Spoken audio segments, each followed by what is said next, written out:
Tens of thousands of people across the UK are living in fear of bankruptcy. This is after taking part in workplace schemes that were supposed to pay tax on their behalf, but didn't.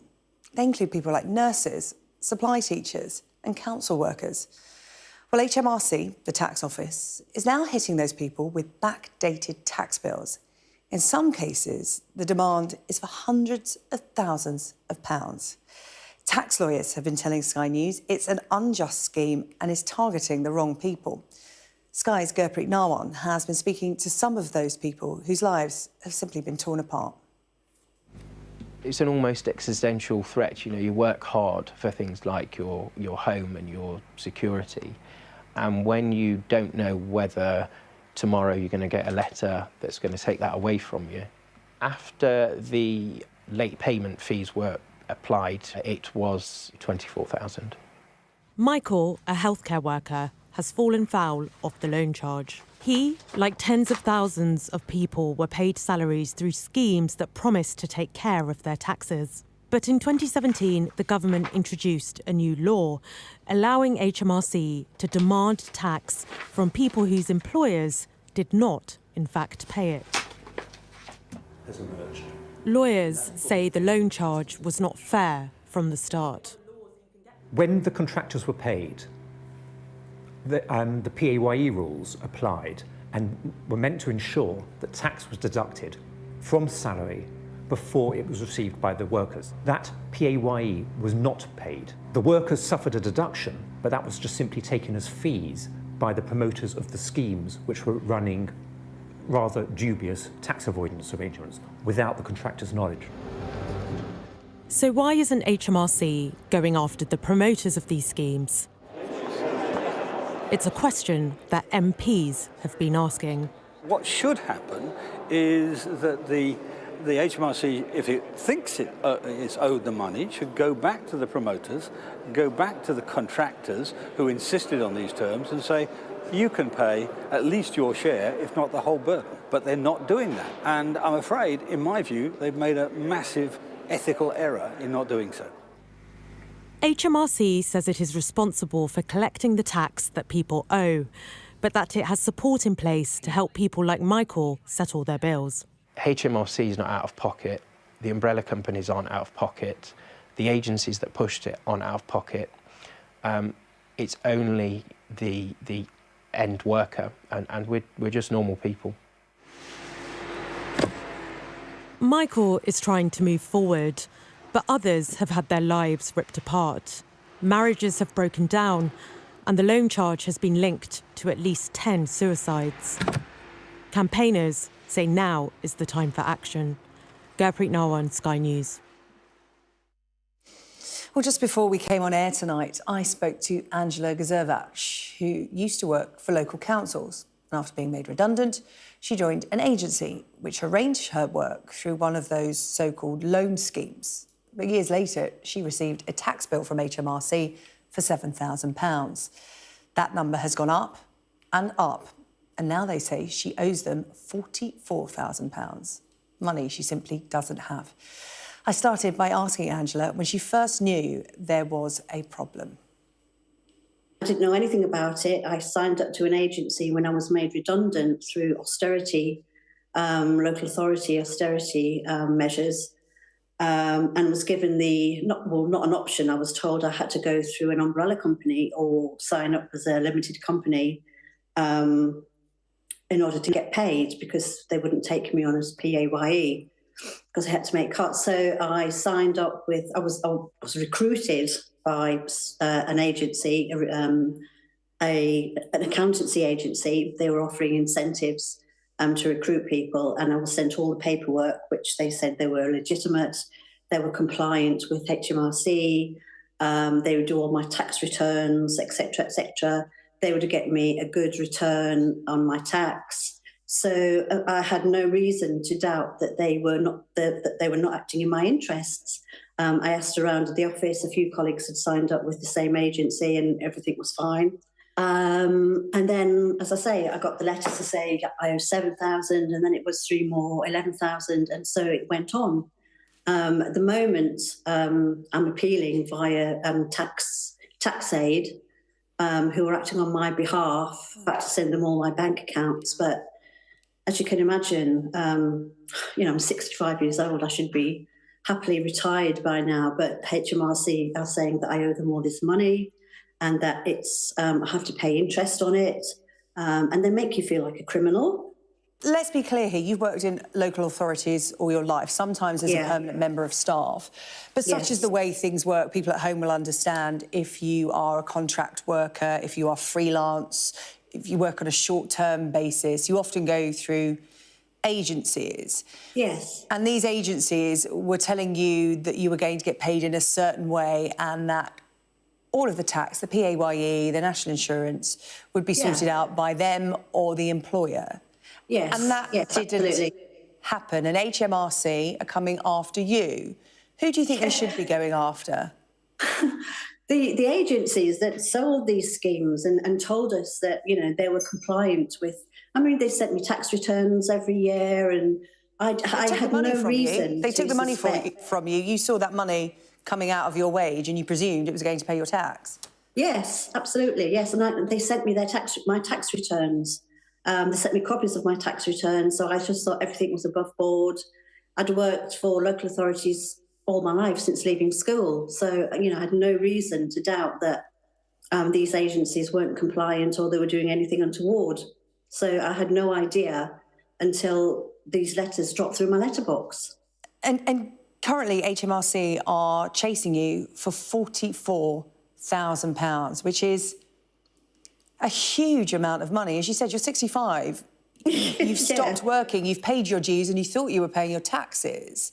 Yeah. What kind of effect has that had on you, Angela? Because that must be hugely stressful. I mean, you started out with a £7,000 bill, which is bad enough. £44,000 that you've got to pay out of nowhere. I had a small working pension from one of my local authority jobs that kicked in when I was 60. So I offered to pay them £150 a month, which I have been doing for the last 4 years. And then when I got the last demand, that just floored me. So no, it affected me to the point where I'm now on anti-anxiety drugs. I have panic attacks, depression. It's process. I've got no life anymore. I've just it's taken my life away. Well, you're speaking up on behalf of others because there are tens of thousands who've had these letters through the door who are effectively missold. They were told that the tax was being paid, it wasn't, and now HMRC, instead of going after those agencies or employers, are coming after individuals, and MPs are on your side, tax lawyers are on your side. But HMRC disagree. There's a bit of legislation back in 2016 that says they can come after you, and a lot of people are saying it's because it's an easy get, rather than go after these agencies, that a lot of which are wound up, rather than going after the big organisations, they're coming after you because it's easier to. How are you feeling about that? I'm enraged. They're coming after me because I can't afford lawyers. I can't afford to pay heavy legal fees. And from what I can understand, the people who have gone to court and taken them to court because of this reason have been, they've been run down. HMRC have got even, bigger lawyers, bigger money. And I just haven't got that money. I haven't, I have a small working pension. I haven't even got my 60-year-old pension because I'm a waspy woman. So I've got to wait till next year till I get my state pension. So Angela, what are you going to do? What's your option? Because, it doesn't seem like you have one. No, and that's what's causing me all the stress and the anxiety. So I don't know. At the moment, it's an appeal. Via tax aid, they're appealing it for me, and I've had to send them all my bank account statements, which I have done. So I'm still waiting, and I've been waiting for the last 4 years. So my life really has been on hold for the last 4 years. Well, with me now in the studio is Gurpreet Nawam. You saw her report before I spoke to Angela. And Gurpreet, just listening to Angela, who I know you've been in touch with, and so many others affected by this, how has this been allowed to happen? How are people like Angela being targeted when she went through an employment process in good faith? It's because there's a lot of fog around it. And there are loads of layers to this. But I think the key takeaway for everyone is that HMRC is now pursuing people for tax that their employers did not pay. And many of these people had no idea what a loan scheme is. Angela had no idea what a loan scheme is. They had no idea they were enrolled in these. They just took on a job in good faith, often through agencies, and were told that this is how they were going to be paid. And then you would, unbeknown to them, they had sort of signed up to these loan schemes, which effectively paid them loans instead of a salary, and the promoters charged a fee. So they thought they were paying tax, but the promoters pocketed that fee, and there are people who've made a lot of money out of this. Conveniently, a lot of them have disappeared. A lot of these companies have been wound up, and the people have disappeared. Now, fast forward a few years, HMRC has realised that actually there should be some tax paid on all of this. You'd think they'd go after the promoters, right? No. Instead, they designed this piece of legislation that is passed through Parliament, called the loan charge, and it effectively transfers that tax liability from the employers to the individuals. To those who receive the money from that And now they're loan. being pursued for not just tens of thousands of pounds, but in some cases, hundreds of thousands of pounds. Imagine receiving a letter like that in the post, in some cases 20 years after you've left the There job. have been 10 suicides linked, HMRC have admitted that, linked to this exact problem. What have HMRC said? Well, HMRC says these people were part of tax avoidance schemes. They should have known better, and that these schemes were too good to be true. But tax experts say that you're effectively asking taxpayers to be tax experts, which is absolutely ludicrous when we have such a complicated tax system in this country. And these are ordinary people. The stereotype of, the tax dodger is just simply not true. We're talking about local council workers, we're talking about agency nurses, we're talking about care workers who, in some cases, because of budget cuts, were laid off And had to take short-term contracts through agencies. Didn't know how to set up a limited company. So were employed through these umbrella companies, thought they were paying their tax, and then suddenly HMRC come knocking on their door. Gurpreet, well, thank you for bringing this story to our attention. We'll continue to follow it. As Gurpreet has been reporting throughout the day today here on Sky News, thousands of people right up and down the UK are facing these crippling tax demands because of this issue. If you are one of them, we want to hear from you. You can scan the QR code on your screen. You can get in touch with us via that and tell us your story. Or if you prefer to email, it's news@sky.com, or you can drop us a WhatsApp, 07583 000 853. A former sub-postmaster who went bankrupt as a result of the post office scandal has told Sky News it is what I expect after it emerged that a Fujitsu manager labelled him a nasty chap ahead of legal proceedings. Peter Sewell was part of the post office account security team at Fujitsu when Lee Castleton faced his court battle with the post office in 2007. The Post Office Horizon IT inquiry heard on Thursday that the Fujitsu boss made the remarks in an email exchange with IT security analyst Andrew Dunks in December 2006. Lee has told Sky News that the remarks show the treatment that all victims received. I think I had pretty bad treatment all round from Post Office. I've never even spoken to anybody from Fujitsu prior going to court, so how anyone can, and certainly not this chap, I don't even know his name or anybody else. Never heard of Peter Sewell before? No, never spoken to him, never written to him, nothing. It surprises me, but it just also shows exactly the treatment that all of the victims, all of 555, every single one of us got, and probably continues to this day. After seeing off a backbench rebellion over his Rwanda bill last night, the Prime Minister got a ticking off today from the UK Statistics Authority. This is after he claimed the legacy backlog of asylum cases had been cleared.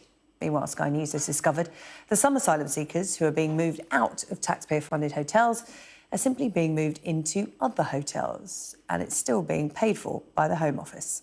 The government says it has hit its target of taking people out of 50 accommodation sites, but we've seen taxis full of people being transferred from one building to another. Our communities correspondent Becky Johnson has this report. Asylum seekers are packing up and moving out. This is one of the 50 hotels the government said it would close to migrants to save taxpayers' money. It pledged to move them to cheaper types of accommodation like the Bibi Stockholm barge. But we've found out that's not what's happening. Instead, in many places, they're simply being taken to other hotels. What's happening right now? Where are these men going? These guys are moving from this hotel to another hotel a bit further up north. And they're all being moved from one hotel to another hotel. They most certainly are, yes. We watched as they left Kidderminster in taxis, then arrived 70 miles away at this hotel in Derbyshire, where they'll now be staying.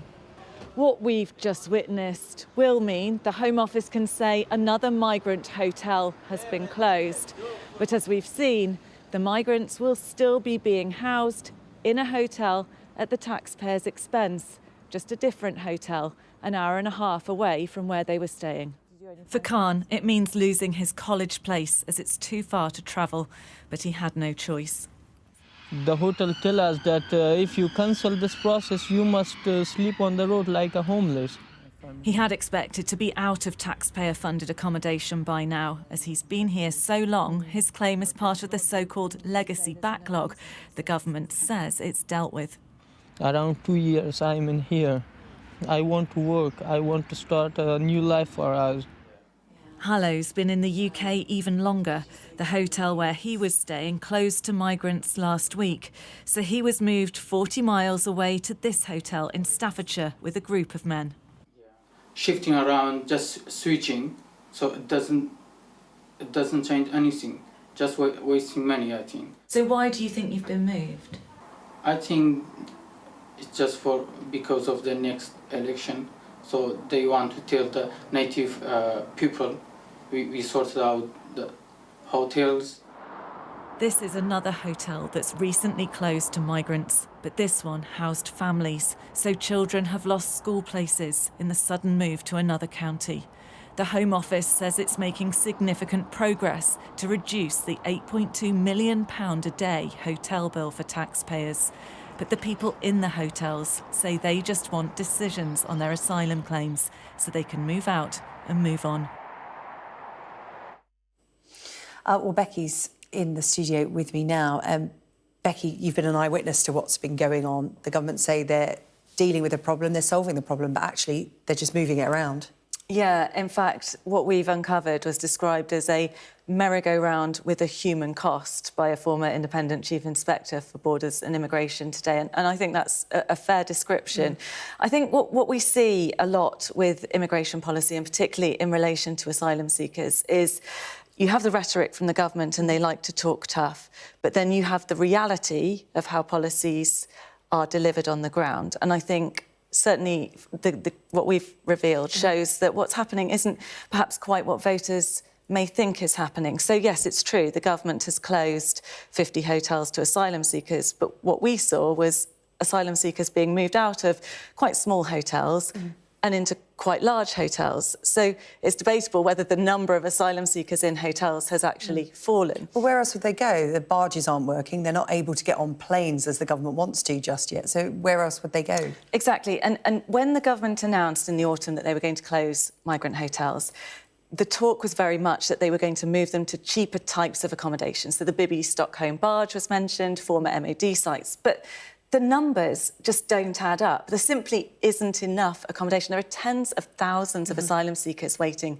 for decisions on their claims in the UK. There aren't that number of rooms on former MOD bases or on barges. So the truth is they will have to be in hotels at an eye-watering cost. And the reality is the only way you can actually solve this is by processing their claims more quickly. That's what the asylum seekers want. And, of course, that's for the government to try to deliver. OK, Becky, thank you. Becky Johnson there with that report. And the ongoing debate over migration is sure to feature in tomorrow's newspapers, isn't it? We'll have our extended press preview and news review from 10:30 tonight. Joining us, the Daily Express columnist and broadcaster Carol Malone and the editor of The Courier in Dundee, David Clegg. Be sure to join Barbara Sarah for that. Still to come here on the UK Tonight. Up to 170,000 public sector workers walk out in the biggest strike in Northern Ireland's recent history. A warning about the supply of fish to UK chip shops, thanks to Vladimir Putin. And concern over illegal car meetings at an industrial estate in Bedfordshire. We'll have the details.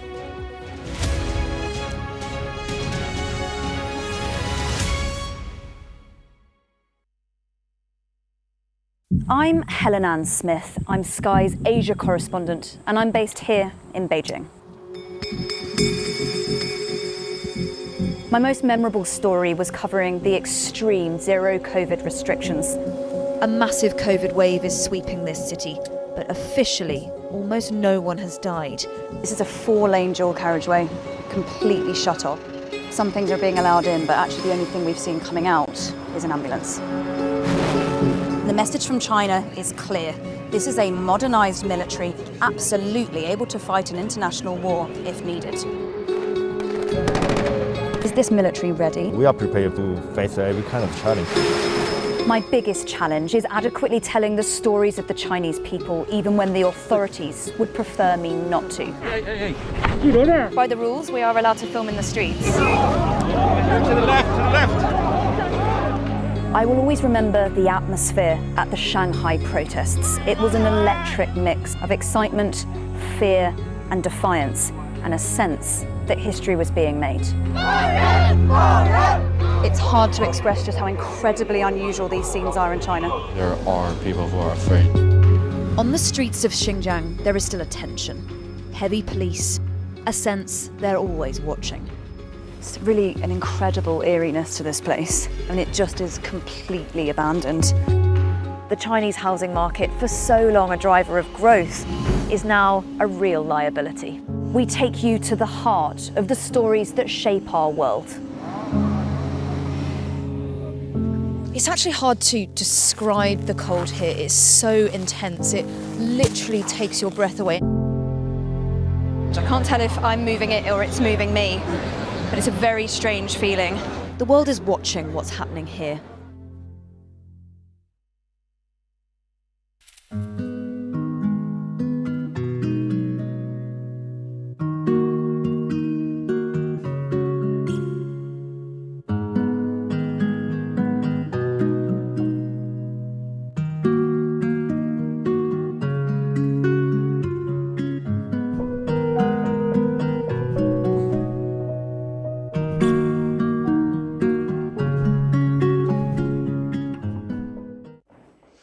Hello, welcome back. You're watching the UK Tonight. Here's what's on the way. We're going to discuss the nominees for the BAFTAs. No prizes for guessing which film is leading the way. And we'll tell you why health bosses in Scotland have been asking people to walk like a penguin this week.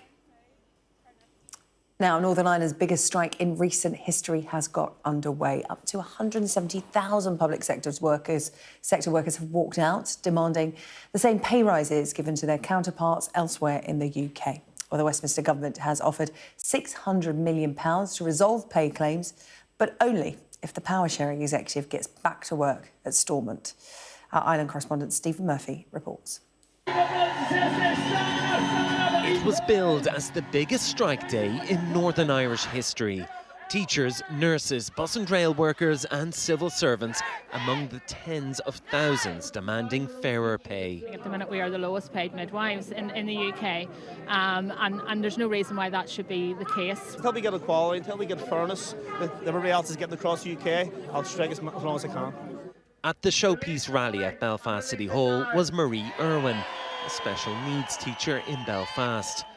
This is where she should be, in her classroom, preparing for her pupils. We take this strike action under duress. It's not something I want to do. I don't want to go on strike. I want to be out working with my pupils who need their routine, who need me there, seeing them on any given day of the week. But I have to future-proof this profession. What do we want? Pay parity! When do we want it? Now! Pay parity is the central demand. Public sector pay here lags behind the rest of the UK. For example, a teacher's starting salary in Northern Ireland is £24,000 compared to £32,000 in Scotland. The situation has been exacerbated by the lack of a devolved government in Stormont for nearly 2 years. No ministers, no pay negotiations. Yesterday saw the 7th failed attempt to restore the executive. But there's anger too at the UK government. We're here to embarrass Chris Heaton Harris!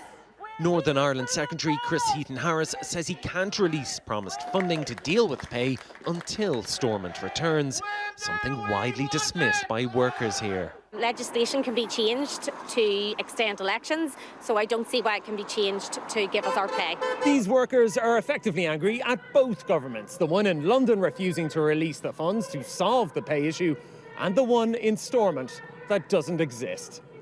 This strike has affected huge numbers of people, but so far seems to enjoy broad support. The unions have threatened escalation, saying they won't settle until a deal is done. Stephen Murphy, Sky News in Belfast. Well, delighted to say that our senior Ireland correspondent David Blevins joins me in the studio. Really good to see you, David.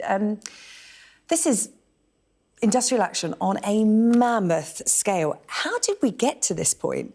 Well, public sector pay in Northern Ireland has fallen sharply over the last couple of years. That's because of high inflation, shortfall in the Stormont budget, and most notably because, of course, there is no power-sharing government there. So we have no devolved ministers in place to allocate the cash. And what we've seen today, I think, is the apathy over the political dysfunction in the place turn into frustration, industrial action on an industrial scale. You're talking about 16 unions, 170,000 people, 10% roughly of the population of Northern Ireland. Just imagine for a moment if 10% of the population of England went on strike across all public services. I think Downing Street may have something more to say about it. Of course, the public sector workers in Northern Ireland want to be brought into line with the rest of the UK. The thing is, the money is there for them, but as you said, it cannot be allocated because of the political stalemate in Northern Ireland. There's a deadline of midnight tonight. Where are we on power sharing in Northern Ireland? When is the political structure going to get back up and running again? I wish I knew the answer. The government in the UK... I was hoping I might have an exclusive, David. The government in the UK has allocated a staggering £3.3 billion to Northern Ireland, nearly £600 million of it to address the pay demand in the public sector. But the Northern Ireland Secretary and/or the Treasury made that conditional upon there being a power-sharing government in place. And as we know, the Democratic Unionist Party is boycotting power-sharing because the UK government agreed to a trade border in the Irish Sea between Great Britain and Northern Ireland to get Brexit done. So I think the simplest way to put it is that public services in Northern Ireland are now hostage to political fortune or political misfortune in a place where politics is so dysfunctional. Yeah, such a frustrating time for the workers in Northern Ireland. David, thank you. Really good to see you. Now, let's take a look at some of the other stories making news in the UK tonight. And we start with the police watchdog, which is going to investigate whether there were any missed opportunities by officers prior to the death of 2-year-old Bronson Battersby and his father in Skegness. You'll remember this story. The toddler found dead next to the body of his dad, Kenneth, who is believed to have suffered a heart attack. Lincolnshire Police had been contacted on 2 separate occasions by a social worker who had knocked on their door but got no answer. More than 3,000 jobs are at risk at the country's biggest steelworks in Port Talbot in South Wales. Sky News understands that Tata Steel will press ahead with plans, first reported by us back in September, to transition from blast furnaces to cheaper, greener steel production. 3/4 of the site's workforce will face redundancy. However, 5,000 staff are due to remain within the wider UK operations following the deal with the government. Prince William has visited the Princess of Wales in hospital. This is after she underwent abdominal surgery. Kensington Palace said yesterday that the Princess is expected to stay at the private London clinic for around 10 to 14 days, and she's not expected to return to royal duties until after Easter. We also found out yesterday that the King is to undergo a procedure to treat an enlarged prostate. But speaking today, the Queen said that he is well. Good morning, Your Majesty. Absolutely lovely it was to quite see you. A frosty journey. I bet it yes, was. Sorry, we're a bit late, I'm afraid. Perfectly okay. How's His Majesty? He's fine, thank you very much. Thank you. Looking forward to getting back to work. Absolutely. Thank you very much. Business owners in Bedfordshire have raised concerns over illegal car meets being held on their site. CCTV cameras captured this footage just last weekend. It shows a group of people standing around a ring of fire as cars did donuts around them.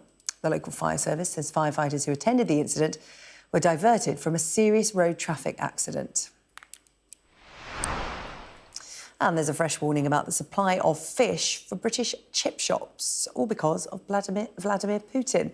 A Russian newspaper is claiming that the Kremlin is preparing to terminate a decades-old deal that allows UK boats to access key fishing grounds in the Barents Sea. It's thought up to 40% of cod and haddock consumed here in the UK comes from Russian territory. Who knew? Still to come on the UK tonight, Scotland brings in rules on XL bullies to try to stop an influx of the dogs from England and Wales. And there's a warning for users of Facebook Marketplace, with claims that more than 30% of adverts on there are in fact scams.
Next tonight, claims that more than a third of all adverts on Facebook Marketplace could be scams. TSB has been investigating the platform and says UK customers lost up to £60 million last year. Meta, Facebook's owner, says Marketplace is a local meet-up and collection service and it doesn't facilitate payments or delivery. The company says scammers exploit that by taking conversations off its platforms where it can't protect customers. Well, let's bring in cybersecurity consultant James Bohr to talk to us more about this. James, really good to see you. This is a big concern because Facebook Marketplace is really popular for people who want to buy, sell or trade things locally. It's meant to be a community place, essentially, but you do notice more and more professional-looking adverts. You think reputable companies advertising on there. What have you noticed? So there's a large number of companies or supposed companies advertising on there, a lot of people offering too good to be true deals, and it's just going to become more and more common because it makes it possible. Yeah, you mentioned something there which I've heard a couple of times on tonight's programme. If it seems too good to be true, it often is. TSB, gave a number of examples of things that they'd found on Facebook, one of which was an iPhone 13 listed as brand new at just £84, where if you buy it directly through Apple, it's nearly £600. Is that the top tip? Because often when we're told about scams, we're told to look out for phishing emails. So if the email address doesn't look right or it's bad spelling, this is a lot more slick. You think of it like you would a real marketplace. If you've got a stall in the market where they're saying, oh, I'll give you an iPhone for 20 quid, you're going to ask questions. It's the Rolex in the service station car park. And it's exactly the same sort of mindset you should bring to Facebook Marketplace. So if it seems too good to be true, how can you ask the right questions? Because let's face it, people love a bargain. That's why they're on Facebook Marketplace. What are the kind of questions they should be asking the seller? What should they be looking out for on the advert itself on the platform? So a key thing, never give any money before you have the goods. That's probably the most important thing. Anyone who says, oh, just give me this and I'll get it to you, it's not going to happen. On top of that, anything where it doesn't fit the second-hand market value, anyone selling on Facebook Marketplace, they've got access to the internet as well, obviously. They know what's a reasonable price for it. If they're charging a third of that, there's a reason why. It's really interesting, isn't it? Because, it's being called a scam, but essentially it's fraud, isn't it? Scams are fraud. A lot of these marketplaces, they give a new venue for fraudsters. That's really what they're doing. And in terms of the platform itself, obviously, Meta have said, this often happens because the deal goes offline, it goes off their platform. But, there are a lot of these ads on there that Facebook don't check whether they're real or not. And the government, there isn't much legislation for this either. Should more be done to protect people using platforms like Facebook? There's legislation for this, but it was years ago that action fraud was found not fit for purpose. We know that prosecutions for fraud are incredibly low. So, yes, I would say Facebook should be doing more about this, but it's important to note, to do that, they would need to be doing more to check people's identities, and that's something where there's other issues that come in.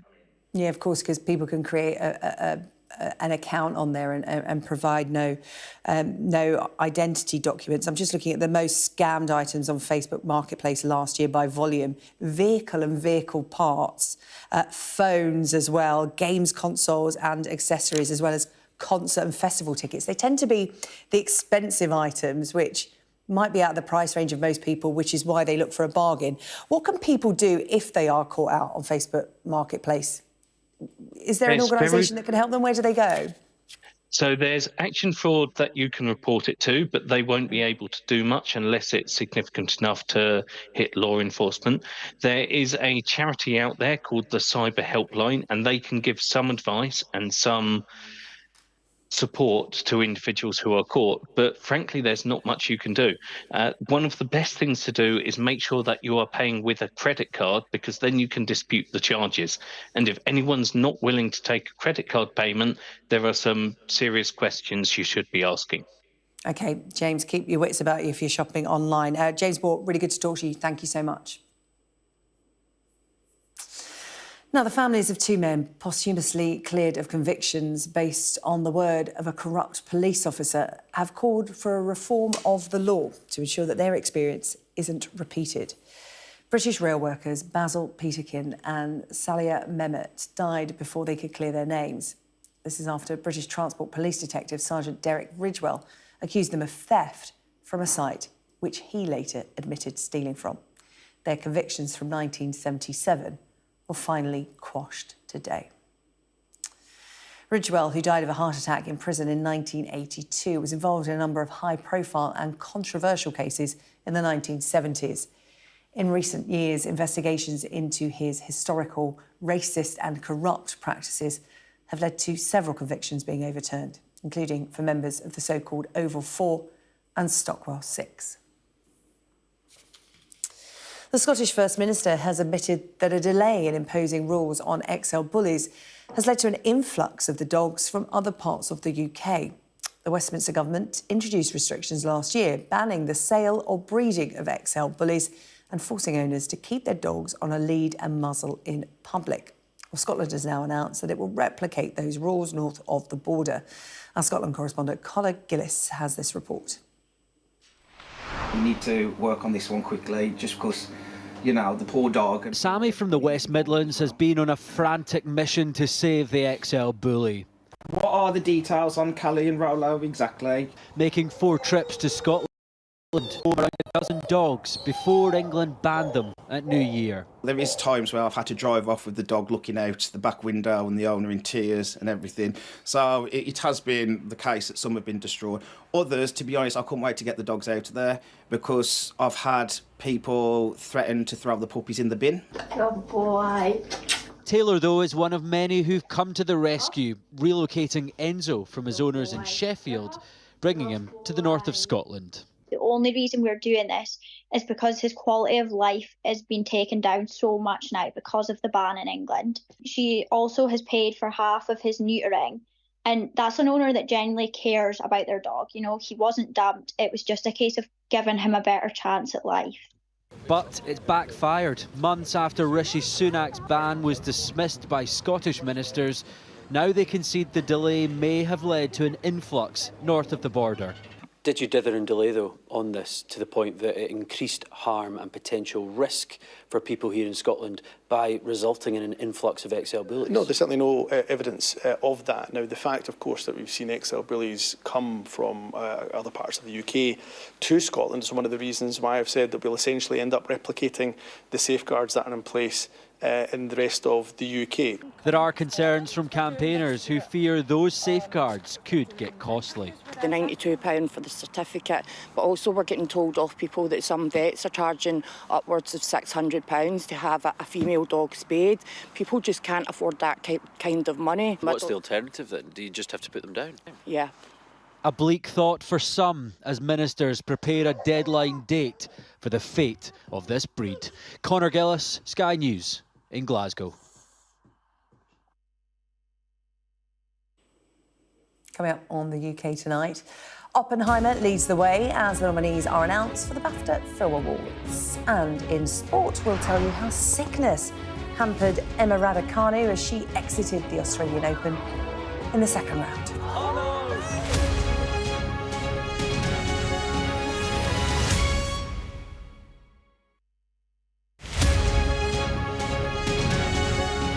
I joined the railway approximately 9 years ago now, and a part of my railway induction was to attend the Samaritans training course due to a safeguarding issue along the line. So I attended the Samaritans training course, and only 2 days later I was able to implement it in real life. And part of what you do is talking and observing to passengers. And in a world where everybody's on their platform, on their mobile phones, waiting for trains, you're alert and looking. What is it people should be looking out for? I think the major signs are facial expression is probably the key one. Type of clothing people wear in line with the weather condition. If someone's isolating themselves in a specific area, missing constant trains. If you feel something's wrong, trust your instincts, and just build small talk. You know, you can anything random, nothing at that point you say is wrong. I tend to use the weather, a perfect example. Just strike up a conversation. Exactly, and this is about showing empathy. You know, doing it from the heart. Just be there for that vulnerable person. Yeah, and Riz, as I said, you've saved 29 lives. Have you seen some of those people again? There was one person who returned back a few weeks after the intervention, and she just ran over and gave me a big hug and said, if it wasn't for you that night, I wouldn't be here. And that was the only person who really came back. But it was so heartfelt, I was so emotional. And honestly, from that day onwards, I've prayed for her to be living her best life and hope she is. Anyone can sort of approach someone to find out if they're okay. And that's the message. I feel like we're all born with the skills. We just got to dig deep and establish them skills and have the confidence to have that conversation. You could come across a total stranger, and that's someone's family member, and your actions can make a massive impact in their life.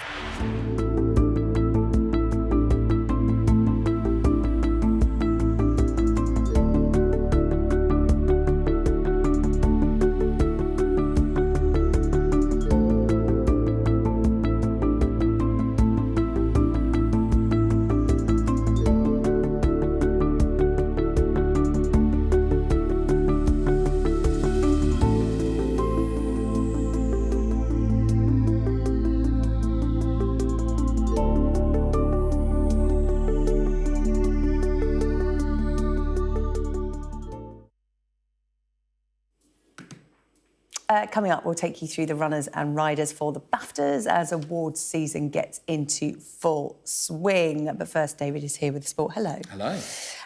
We are going to talk about the Australian Open and Emma Raducanu out in the second round. But it's all about the story behind that story, isn't it? Yeah, that's right. I mean, she's been out in the second round a few times now, but as far as this match is concerned, it was one set all. She just levelled up the match, and then she started feeling very weak and nauseous with a tummy bug. And so she was really battling through the third set. This against China's Yifang Wan. And she completed the match. She did go out, but there's nothing to do with the 2 wrist surgeries, nothing to do with the ankle surgery she's had. Remember, obviously, she's come back from all of that. And she said, the important thing, she kept fighting. She did complete the match. And she's had back-to-back 3-setters in Auckland, also 3-setter in this game. But she managed to complete it, and she says she's feeling very positive about her return from injury. So ultimately, it is a better story. I know she's exited the slam, but she is making her way back, and here she is after this defeat to China's Yifang Wan. Yeah, during the match, I'd say third set, I was 30 love up serving, and all of a sudden just felt so sick, just really weak and just nauseous. So. Throughout the third set, I think everyone could see it was a bit of a battle. It was physically, body-wise, I felt fine. It was more just I was throwing up in my mouth, and then after the match, it came out. But now I'm okay, and I'll get over it. It just sucks with the timing. You can be at the peak of physical fitness. You cannot legislate for a tummy bug. That's Some of just floors you. Right, absolutely. Yeah, so, OK, well, Emma Raducanu not feeling too great in that. How did the other Brits get on the Australian Open? Bit of a mixed picture. Yeah. Cam Norrie is still in, but tell you what, this was proper drama as well. 2 sets down, came back to win in 5 against Giulio Zeppieri. 2 rain delays, multiple medical timeouts for Cam, but he's one of those that really digs deep. When he wants to fight, he can really fight. He really does. So he's through 2 round 3. Well, faced the world number 11, Casper Ruud, who he's played before and has beaten before, so he's feeling confident about that. Ruud himself had to go 5 sets and a tiebreak to beat the Australian Max Purcell. Jack Draper is out. He lost in 4 sets to 14-seed Tommy Paul. Katie Porter out as well. She lost to a seeded player. But for both of these players, it's about making their way up the rankings and trying to get seeded at a slam. I mean, if they can make the top 32, obviously it makes their lives a bit easier. That and plenty of other stories making the headlines this evening. This Sky News Sports Bulletin is brought to you by Vitality. Getting more people more active. Live life with Vitality.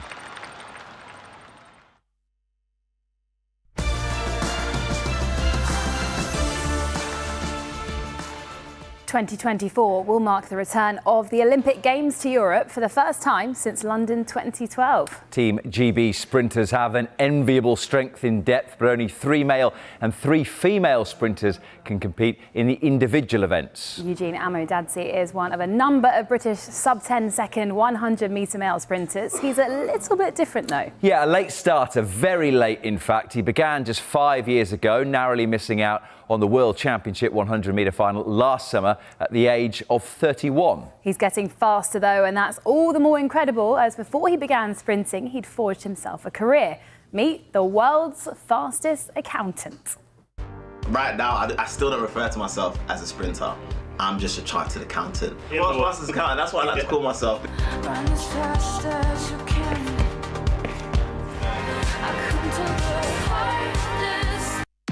This Sky News Sports Bulletin is brought to you by Vitality.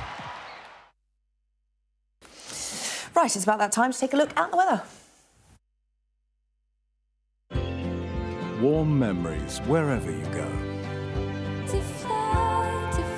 The weather. sponsored by Qatar Airways.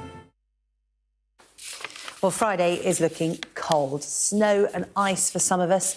The weekend, though, is going to be mild, wet and windy, potentially stormy on Sunday.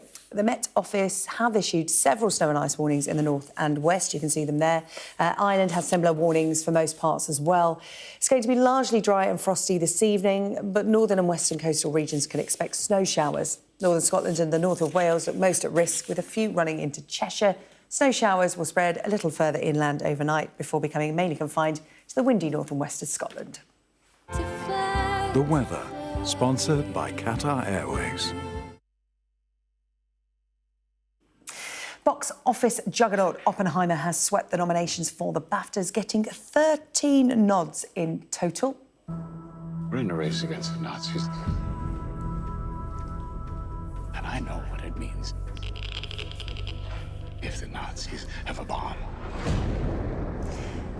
Is up for Best Film, Best Actor and Best Director, which would be a crowning achievement for British filmmaker Christopher Nolan. He's never won the directing BAFTA. Could this be his year? Well, let's ask film critic Anna Smith, who's with me in the studio. How are you, Anna? I'm good. How are you? Yeah, really good, thank you. I should just say that you are the host of the Girls on Film podcast as well. So first of all, as I'm wearing pink and Barbie's in the mix, how did the girls get on in the nominations today? Mixed, I would say. There was some wonderful surprises and some joy, like Vivian Apara from Rye Lane being nominated for Best Actress. I love that. I stumbled across that film on Sky by accident. If you haven't seen it, watch it. It's like an independent rom-com. Yeah. Brilliant. Love Rye Lane. That gets my vote. Great fun. Love that. Carey Mulligan, I think, very deserved as well for Maestro. But Barbie, seeing as you bring it up, only got 5 nominations, and I was a bit disappointed by that because big critical success, huge box office success, no director nod for Greta Gerwig, which seems like a massive oversight to me. And also, it's not up for Best Film. And I feel sad for Margot Robbie, although she's nominated for Best Actress. She was the producer. She made this film happen, and it's such an original film. Yeah. So I feel like, especially in the director category, we've got one woman nominated, Justine Trier for Anatomy of a Fall, another great film, got the Palme d'Or in Cannes. But in general, I would say, from a Girls on Film point of view, bit disappointing. We've got our own awards coming up and the nominations are announced tomorrow. I'll tell you, they're a little bit different. Yeah, I bet they are. Let's talk about Oppenheimer because, of course, you know, that was the big story of last year, wasn't it? Barbenheimer, you know, the battle between Oppenheimer and Barbie. You know, Oppenheimer is that big, epic picture. Christopher Nolan's so widely, you know, well regarded as a director. Do you think it's got 13 nods? Do you think that is going to sweep the board? Could it be that predictable this year? I mean, it's rare that anything absolutely sweeps the board. They tend to have a fairly good spread, but I would say it will come away with more than a few. It's an exceptional film, of course, in terms of its craft, in terms of its direction, the way it looks, the way it sounds, you know, the costumes, everything. Really, really strong work all round. And let's not forget, BAFTA is mostly voted for by people in the film industry, in fact, entirely. So these are people that really appreciate the serious nature of craft. And it's exactly the kind of film that does win BAFTAs. So perhaps going to be a bit snobby about Barbie.